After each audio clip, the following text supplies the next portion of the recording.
Hello friends, Namaskar. This is Dinesh and you are listening to my podcast, The Stories We Heard. In this podcast, we talk about various stories from Puranas, from epics like Ramayana, from Mahabharata, and we also talk about their consequences in today's corporate life or in today's social life. We talk about how we can learn lessons from these stories and make them useful in today's corporate life. So let's start. The Stories We Heard, a podcast by Indian Temples. Friends, I am part of many social organizations, and in one particular social group, the decision making is quite peculiar process. When the person in charge of the project he takes a decision, he first consults the president and he seeks approval from the president. The president goes to some specific members and he consults them. Then he has to discuss all these decisions with the board of director as well as with all the club members in general meeting. And after all this process, after all these consulting processes, when the final decision comes out, sometimes इतनी देर हो जाती है कि जो decision का value है वो खत्म हो जाता है. The decision just doesn't make sense anymore. And when such things happen, I often wonder, is this really how decision making is supposed to be? What do Purana says about decision making? What do our epics say about decision making process? Are there any guidelines? Are there any stories about them? I started to research, and then this is the podcast I came up with. Who should take the decisions? The first question that arises is who should take decision? Who should be the person who can take decision and whose decision should be followed? Our Puranas talk about a concept of Yajman, Karta and Karyakarta. The concept is like Karta is someone who is in charge of the things and who can take decision on behalf of everyone. The Karyakartas are someone who will follow the decisions by the Karta. Sometimes a Karta, rather than taking decision by himself, he provides the authority to other members to take decision on his behalf. So then the Karta becomes Yajman and the other person on whom the responsibility is given becomes Karta. Let's just take some examples. A person wants to perform certain puja or certain vidhi at his home. So he is Karta, he wants to get these things done. But he himself is not aware of all the process. So then he appoints someone else to perform the puja on his behalf. So the person who is appointed to perform this pujan, he becomes the Karta, and the person who appoints him becomes Yajman.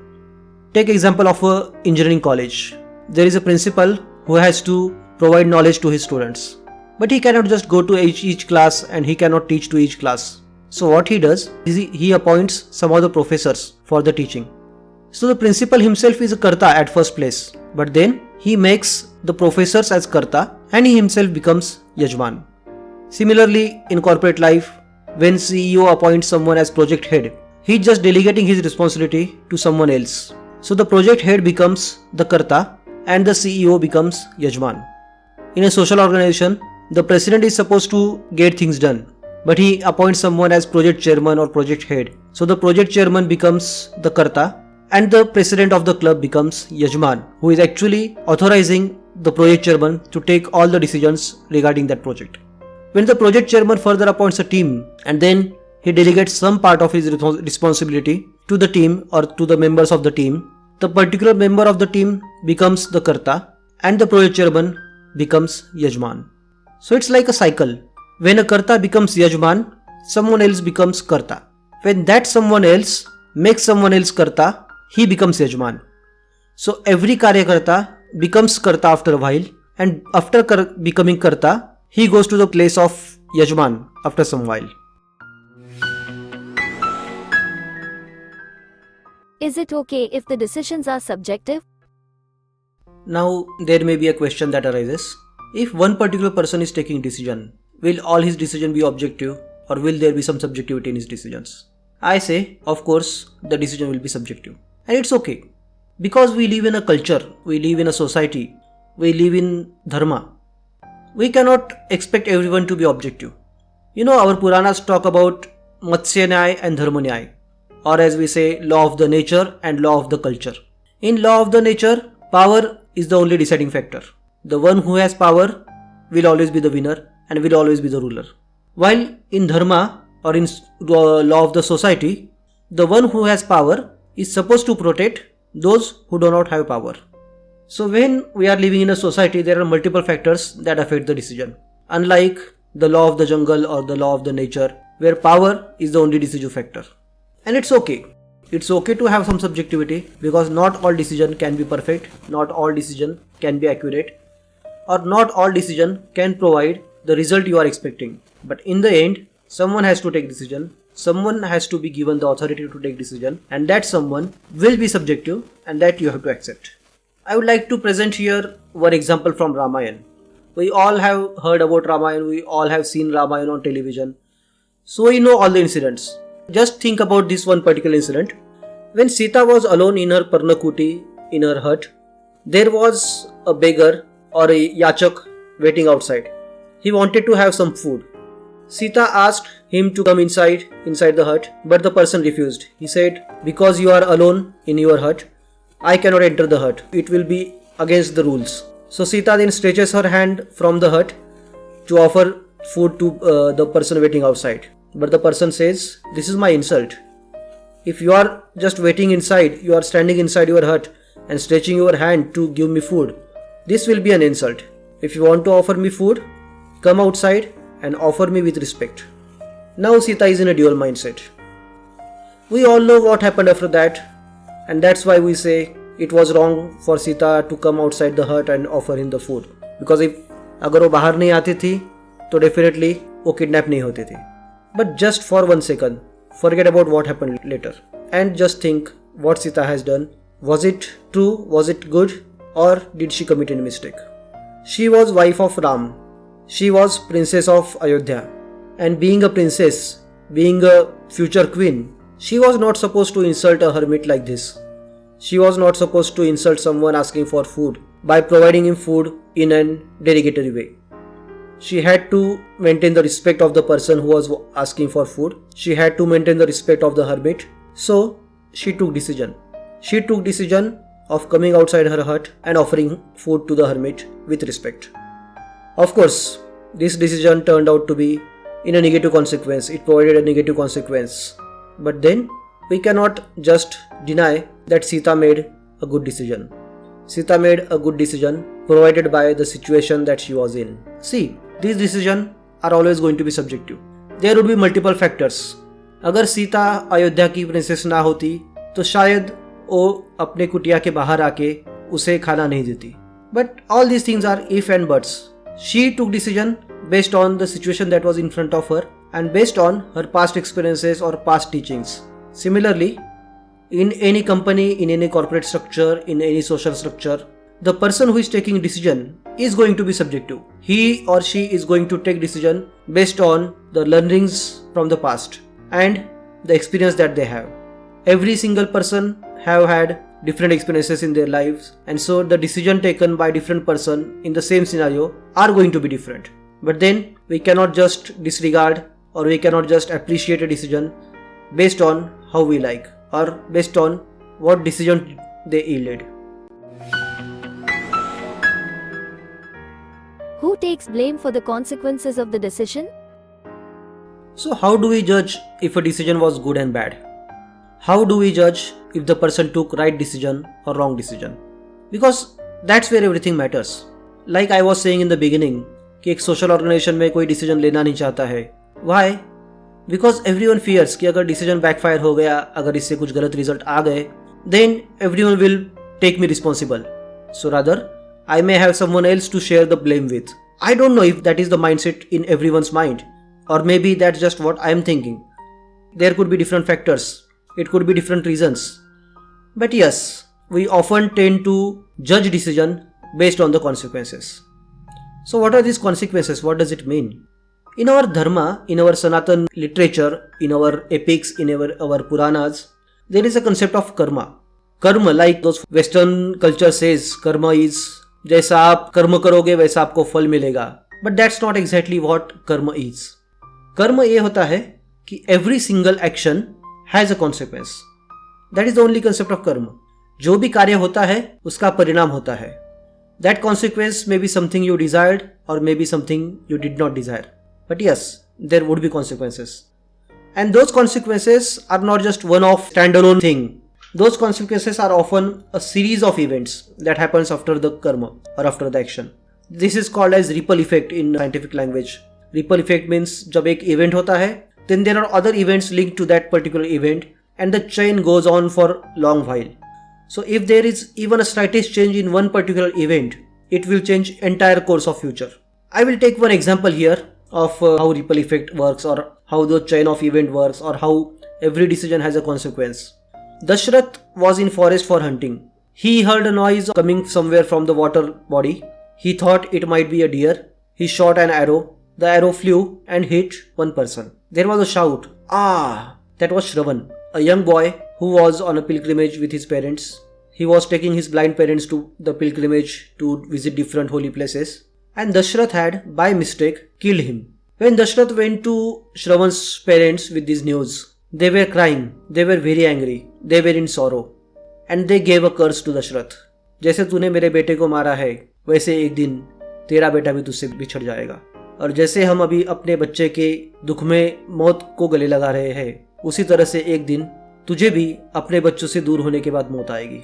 That was a curse given to Dashrath by the parents of Shravan. And we know how Ramayana worked out. How Dashrath had to send away his son Ram for 14 years of exile, and how Dashrath died while he was just shouting Ram, Ram, Ram, Ram. He was very sad because his son was away from him, and that sadness took away his life.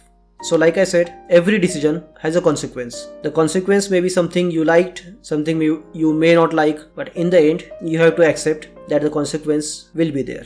And when we talk about consequence of action, who exactly faces the consequence? Does the one who has taken the decision? Does the one who is doing the action? Or can the consequence be faced by someone who is not at all related to that particular action or that particular karya? It is a combination of both. Sometimes only the person who is doing action will face consequence. Sometimes even others will face the consequence. When I think about decision making, I often think about Ramayana, because Ramayana is full of moments where decision was to be taken very quickly, very promptly. When Manthara gave an idea to Kaikeyi that maybe Bharat should be the king of the Ayodhya, Kaikeyi was very quick to take decision that I will ask Dashrath, I will ask my husband to make Bharat the king. She went to Dashrath, she asked Dashrath to send Ram to exile for 14 years, and Dashrath had no option other than accepting that decision made by Kaikeyi.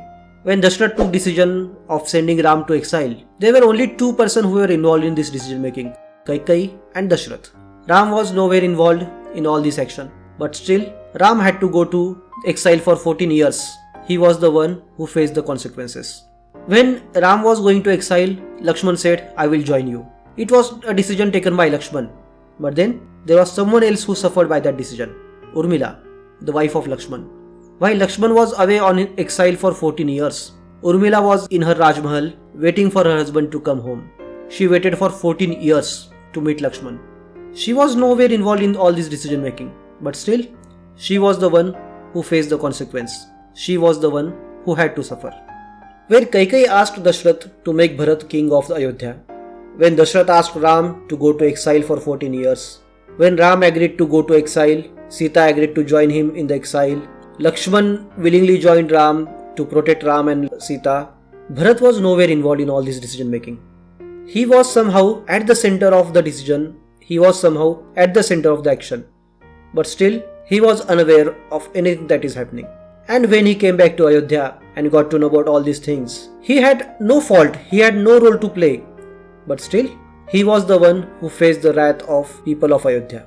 The people of Ayodhya liked Ram, they wanted Ram to be their king, but when they got to know that Ram is going for exile for 14 years and Bharat is becoming the king, Bharat was the one to face the wrath of people of Ayodhya. However, I would say Bharat was very smart. He realized that people want Ram to be the king. He himself wanted Ram to be the king of Ayodhya. He loved his brother beyond anything else. He loved his brother beyond the throne of Ayodhya. And so, he decided that I will be only the caretaker of this state until Ram comes back. Ram would be the king of Ayodhya and I will only rule on behalf of Ram. So in a way, there were many people who faced consequence of decision taken by Dashrath and Kaikeyi. And it was all a chain of effect. There were many things happened after that. There were wars, there were fightings, there were attacks, there were people who being killed, there were rulers being killed, there were states being overthrown, the crowns being overthrown, someone else becoming the king. It was all a chain of events that started with a single decision that was taken by Kaikeyi and Dashrath. Now, I want to ask one question here. How do we know if a particular decision is right or wrong? Usually what we do is we assess the outcome of the decision, the consequence of the decision, and based on that, we decide if the decision was right or wrong. But it's not always the case that a right decision will provide you a right outcome. Sometimes a good decision may provide you undesirable outcome, and sometimes a bad decision or even no decision will provide you desirable outcome. Let me give some examples, but before that I would say one thing. I would like to make one thing clear here. The decisions are never right or wrong. The outcomes are also not right or wrong.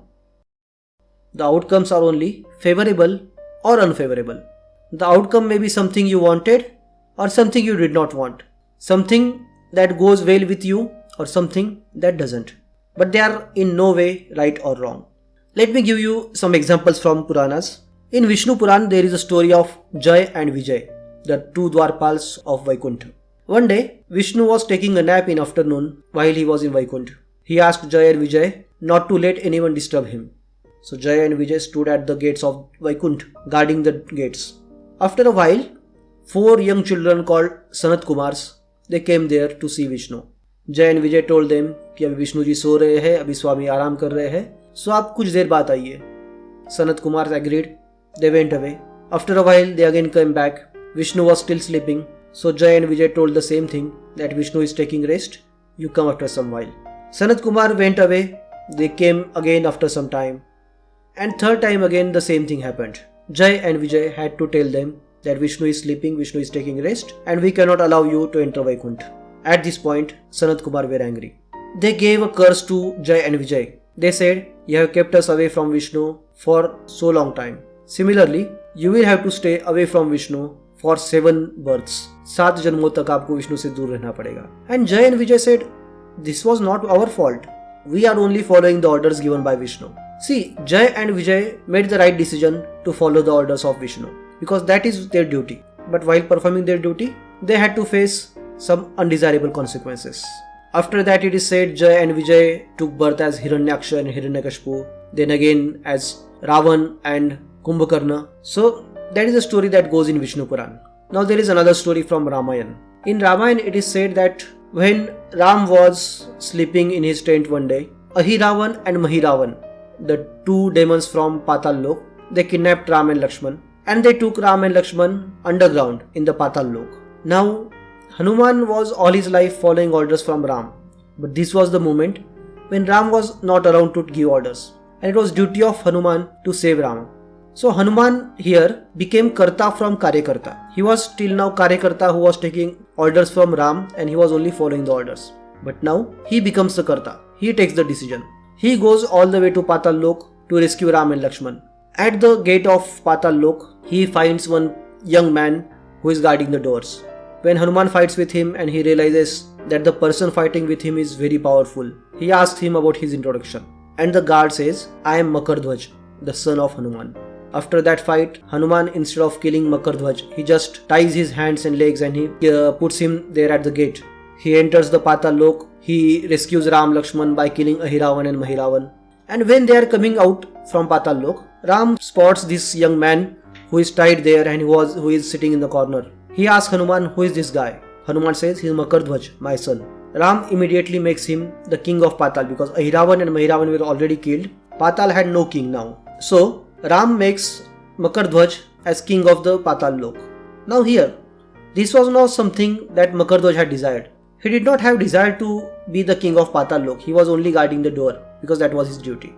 But then his decision provided him an outcome, provided him with a consequence which is favorable to him. So like this, there could be decisions that are only your duty. But then sometimes you get unfavorable outcomes, sometimes you get unfavorable consequence, sometimes you get favorable consequence. Both things happen. Similarly, जब आप corporate life में decision लेते हो, जब आप social life में decision लेते हो, you cannot expect every time that the consequence will be favorable to you.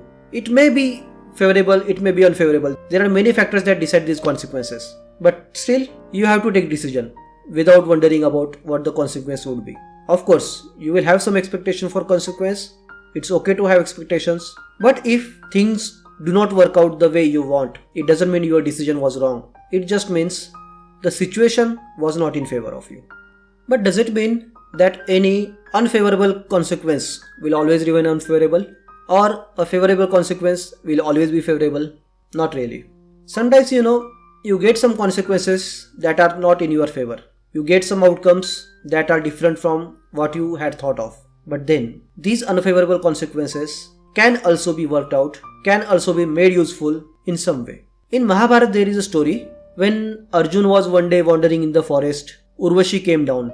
Urvashi came down from Swarga to earth and she spotted Arjun. She liked Arjun and she asked Arjun to be her husband, to be her partner.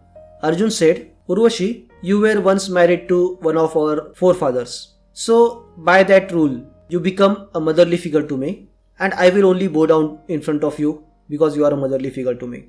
Urvashi was very angry because of the refusal. She was angry that Arjun refused her and she gave him the curse that you will lose your manhood. Arjun was very sad when he heard this curse. He said, it is not my fault. I was only bowing down in front of you because of respect.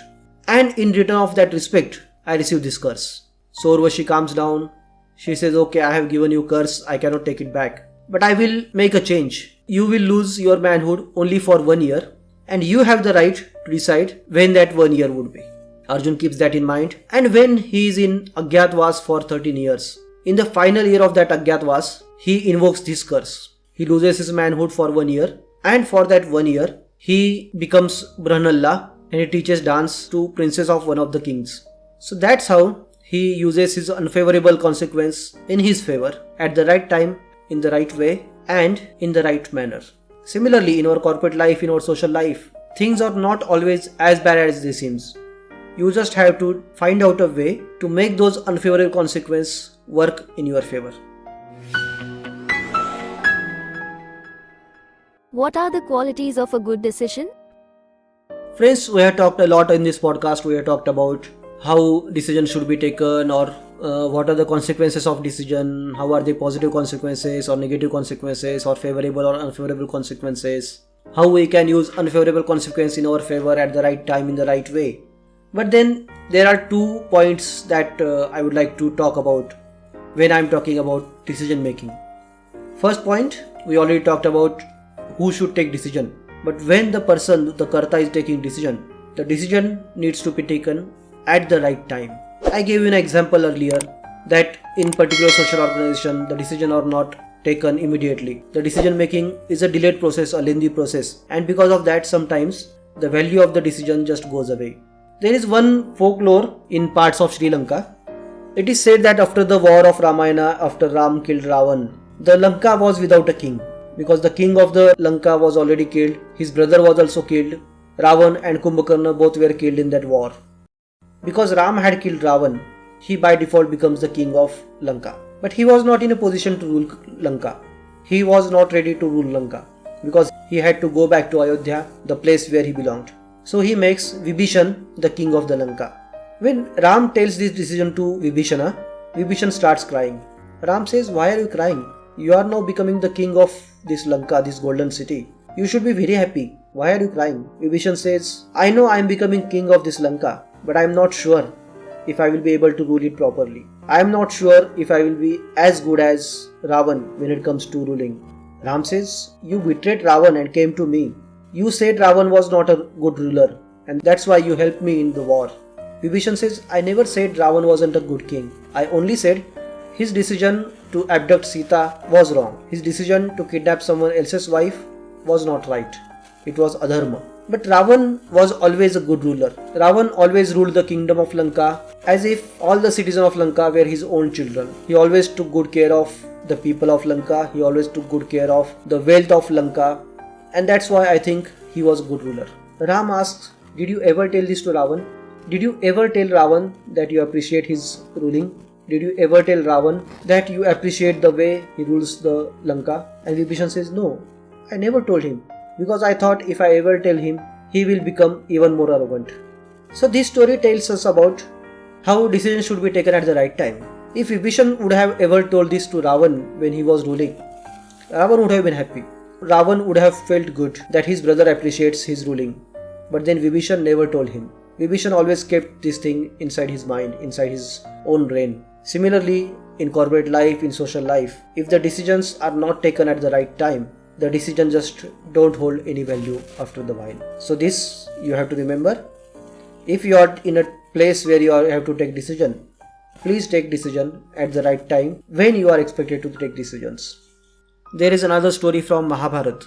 After the war of Kurukshetra and after Yudhishthir became the ruler of Hastinapur, he started to rule from Hastinapur.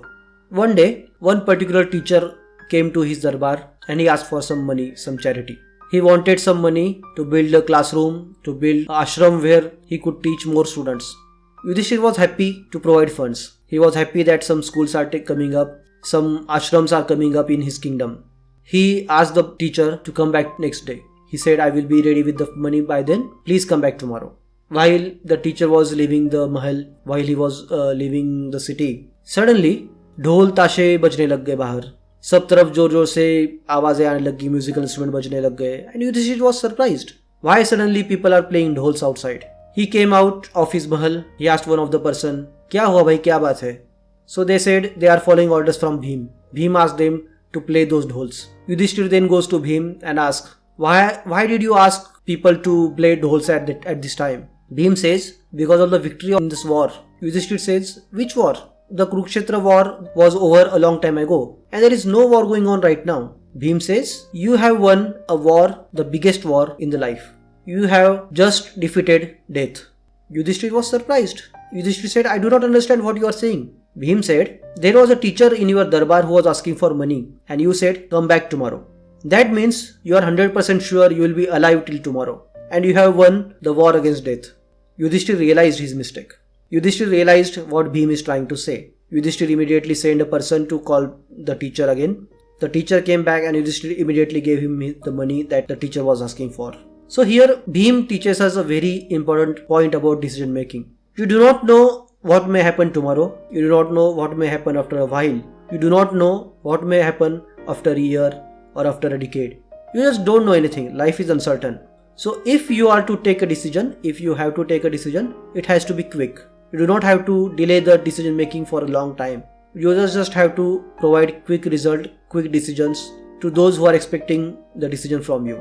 Friends, I know this has been a long podcast. I have talked a lot. I don't know if I made any sense or not. But if you appreciated this podcast, if you liked this podcast, if you got to learn something from this podcast, I will be very happy to know your feedback. If you are watching this podcast on YouTube, please provide your feedback in the comments. If you are listening to this podcast on Spotify or Amazon Music or Apple Podcast or Google Podcast, just provide your feedback to me on WhatsApp. My WhatsApp number is 841-1818-188.